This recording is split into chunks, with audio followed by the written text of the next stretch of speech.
ચાંદખેડાના ઇલેક્ટ્રિકના ગોડાઉનમાંથી થયેલ એસીની ચોરીનો ભેદ ઉકેલી ચાંદખેડા પોલીસે 2 આરોપીઓને ઝડપી લીધા છે, જેમાં ગોડાઉનમાંથી ચોરી થયેલ એસી ચાંદખેડા ખાતે રહેતા રોહિત પરમારના ઘરની બહાર રાખેલા હોવાની બાતમીના આધારે સિનિયર પોલીસ ઇન્સ્પેક્ટર એનજી સોલંકીના માર્ગદર્શન હેઠળ સર્વેલન્સ સ્ક્વોડના પીએસઆઈ વીજી ડાભી અને તેઓની ટીમે અહીં દરોડો પાડી 4 એસી કબજે કર્યા હતા। ત્યારે નિકોલમાં રહેતા રોહિત પરમારના મિત્ર સુધીર રાઠોડના ઘરેથી પણ પોલીસે અન્ય 5 એસી કબજે કરી બંનેને અટકાયતમાં લઈને 3 લાખ ઉપરાંતનો મુદ્દામાલ કબજે કર્યો હતો।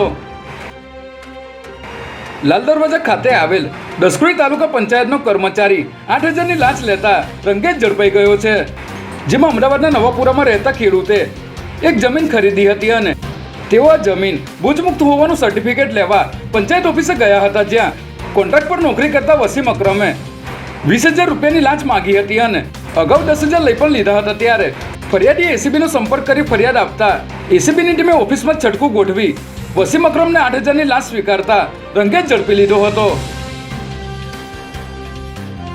ગત 4 જૂનના રોજ લોકસભા ચૂંટણીના પરિણામોની સાથે ગુજરાત વિધાનસભાની 5 બેઠકની પેટા ચૂંટણી પણ યોજાઈ હતી, જેમાં 5 સીટ પર ભાજપના ઉમેદવારોનો વિજય થયો હતો। ત્યારે આ 5 વિજેતા ઉમેદવારોને આજે વિધાનસભા અધ્યક્ષ શંકર ચૌધરીએ ધારાસભ્ય પદના શપથ લેવડાવ્યા હતા।